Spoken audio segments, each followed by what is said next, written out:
Hello class, this is a video for painting assignment number 3. It's an update, if you will, just to kind of show you how things are looking as the painting advances, and I've got a couple of examples I want to show you. The point of this painting, of this assignment, is to deal with color theory. We're introducing some basic color theory. You remember the exercise for this assignment was to match up complementary pairs and to make neutral tones. You have 3 complementary pairs, each with a primary and a secondary. So red, green, yellow, violet, blue, orange. And then, as I told you in the last demonstration video, I showed you how you could use what was called a split complementary set. That's where you take the secondary color that's in the complementary pair and introduce tertiary colors. For example, with blue and orange, which is this painting is centered on blue and orange as its color scheme. You could also introduce red orange and yellow orange, and that can allow you to make some different neutral tones. Now I want to walk you through this particular painting so you can see what's going on. You can see how blue is in the background, tint of blue. Actually, that's a neutral tone. See how it's rather gray? So I took an ultramarine blue, added just a little bit of orange to it, and then added white. So we made a tint of a neutral tone, and that gave us a neutral gray. And then over here, this area over here, where it's dark, I made a red orange and then added a lot of blue. So I got a rich dark blue that way. And the black, what reads as black here on the TIE Fighter wings, right? These solar panel wings, that looks black to your eye. It's not actually black. It's a red orange with a lot of blue. So it made a nice dark neutral tone, and I'm using that as a black. And then you can see here where I've introduced a red orange on top of a neutral tone of red, orange, and blue, so that you get a layered quality, okay? Let's look at this sphere right here. There's various different oranges, tints of orange, and neutral tones in it. See these colors here on the bottom that appear green? They're not really green, actually. What you have are neutral tones. I took a yellow orange and added just a little bit of blue so that it comes up a neutral tone of orange that reads as green. The blue interacts with the yellow and you get a green tone. Same thing going on down here in the cast shadow. Yeah, we can read it. Cast shadow, and in the glass right here. So these darker values are neutral tones. The extremely dark neutral tones are tones that lean towards blue, and then the warmer neutral tones are tones that lean towards one of my oranges. I've got a middle orange, a red orange, and a yellow orange. That's what I'm using. That's called a complementary, split complementary set. Okay, split complementary. Now look here. This model here of the battle cruiser. That is a gray, a neutral gray. I took blue, add a little orange, and then a whole lot of white until I got the type of gray I wanted. And then I did the same thing, the rims right here, the little edges, those blue-gray edges. That's blue with a little orange and then varying degrees of white. I can change the value by adding white, okay? Let me back out of this a little bit. Let's zoom out a little bit. There we go.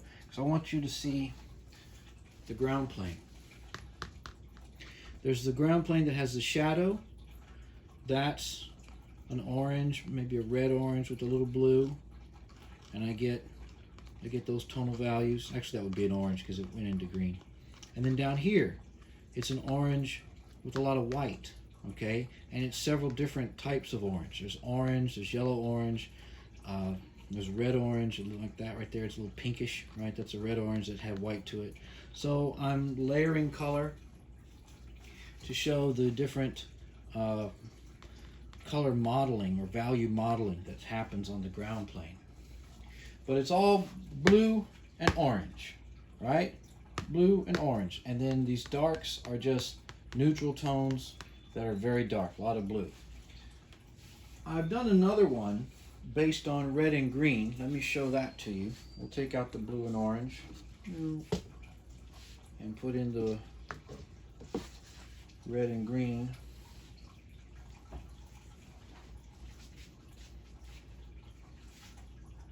Let me change the shot just a little bit. There we go.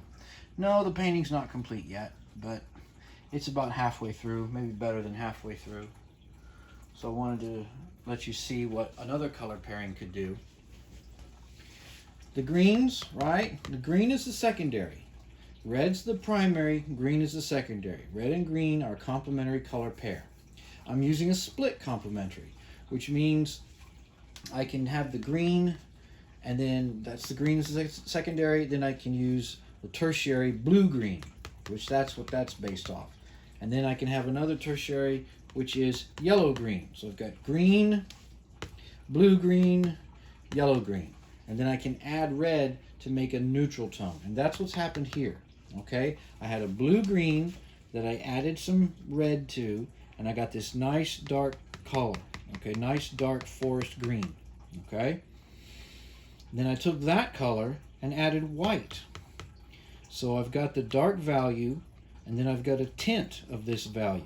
And it creates that shaft of light down the center of the painting, which is a compositional device, you know. It occupies the center, moves from right to left. Over here on the sphere, I'm blocking out the sphere. I've done the same thing. I've taken a green, a yellow green, and then I added some red to it and made a neutral tone. I took a yellow green, added a touch of red, and then white to make a tint of a neutral tone. And I get the two-tone effect on the sphere. And then here is more white, all right? And maybe just a touch more green so that it's cooler.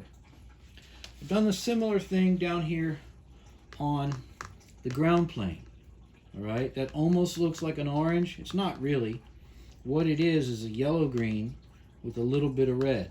So I get a very warm neutral tone, and then I've added white to it to make a tint. This color is the neutral tone. This color is the neutral tone with white, right? Neutral tone, tint of a neutral tone. The Battleship model, the Star Destroyer model, is pink, right? You can see it's pink. Although, I don't know, maybe you can't. Maybe it doesn't read as pink. It's pink. What I did, well, it's not a straight pink though. I took a red, I added just a little green so that I toned it down, and then I added a whole lot of white, and I made various tones of pinks. This actually has about 3 coats of paint on it. The undertone was much grayer than this, and then I came on top with a brighter or a higher key value of pink. It actually had more red than green, a lot more red, and then of course a lot of white. So the effect of layering the color makes it a richer color experience, and the lighter actually looks light. The light value looks lighter than what it might have otherwise because I layered it, okay? Here, the black, what reads as black to the eye, here and here and here, that is a deep blue-green with a little red, okay? If you want to make a dark tone of your secondary color, you add the complement, okay? And that's what I did here. I took a blue-green, added red, and it reads as a deep, dark, black, almost green. Well, a deep, dark green, almost black, I should say. Okay? So you can do things like that. You can take this very limited palette and stretch it out. Start with a complementary pair, make the tertiary colors that are related to the secondary, in this case green, so I get blue-green and yellow-green along with green, and then I can tone them down with red. As I was doing this painting, as I started blocking out this painting, I noticed that there wasn't a lot of red in the composition. And I wanted to show you an example of something that was a bit more dynamic. So let me get that painting out. You can actually have the paintings be much more contrasting in terms of their color relationship. That last one was quite tonal. Now this is a small painting. I know this is not regulation size, but I just wanted to do a study so I could show you Here I've exaggerated the red, and you can clearly see red and green, right? Red and green. Instead of having the yellow-green for the sphere, I replaced that with reds, okay? Neutral tone of red right here. Red with a little green, add some white, get a gray going. Same thing here. Red with a little bit of green, start adding white. And then the highlights, like this area, and this area, it's just more white, okay? I made a neutral tone of red, not a dark one, not a heavy one. But then I started adding different amounts of white to get the tints. And I did that also on the ground plane. Neutral tone of red, so that it's tonal, it's a neutral tone. Still wanted it to be more red than I did in the last one. And then I added white, so it brings it up pink. And then here, neutral tone of green for the shadow. Okay, it's very, very warm, which means it has a fair amount of red. Here's another neutral tone, a neutral tone of blue-green with a little bit of red, so it's darker, right? Same thing for these blacks, blue-green, a very blue-green, and then added a little bit of red so that it shifts into a darker value. This was a green, shifting towards the yellow-green, not quite a yellow-green, but maybe a little more yellow than just plain green. And then white, okay? And then here, the darker neutral tone, green with red, blue-green with red, layered that up. And then here is the tint of the green. Okay, so we get these contrasting colors. So the whole point of the complementary color system is that you can create color contrasts, red and green, and then you can also create neutral tones. That's how you get your darker values. You get those tones like this, and like this. Let's compare again. This one was much more tonal, this larger one, much more tonal. Okay, very little red, except for the pinks that you see, and then using red to make tones. This one, much more contrasting, okay? Red against green. So I'm playing the colors off of each other, playing them against each other, so that I get much more contrast. And then, of course, blue and orange, okay? So that's two examples of the possibilities behind the assignment. Blue and orange, red and green. Yellow and violet works very well too. In fact, some of you may have already started, and if you chose yellow and violet, you chose well. Yellow and violet can do a lot. They're very interesting possible combinations. I don't have an example of that to show you. I've been working red and green and yellow and orange. I'm sorry, yellow and blue. Not yellow and blue, orange and blue. That's what I'm trying to say. Orange and blue. I have a preference for orange and blue. I think they're a very versatile combination. But if you want something that is much more striking, much more contrasting, then red and green might be something you want to explore. Okay, this video, like I said at the beginning, is just an update so you can see the examples, see what's possible.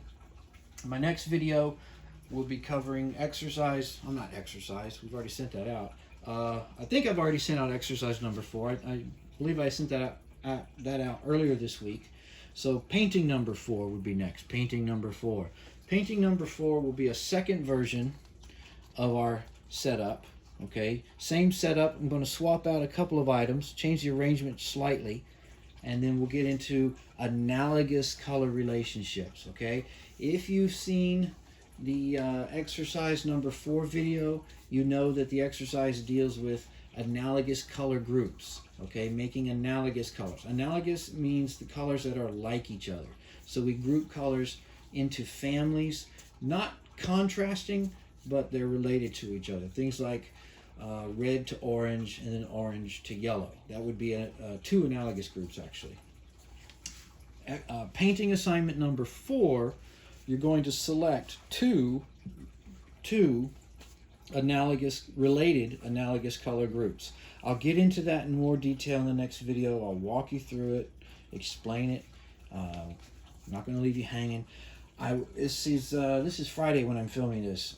I will be sending stuff out over the break. You know, I have adjusted deadlines to account for the break, but we've also got to consider that we lost a week because of the freeze. So I'll be sending information out over the break. Keep up, okay? Catch up, and I'll be catching up too. I'll be catching up on my correspondence with all of you. Keep the emails coming.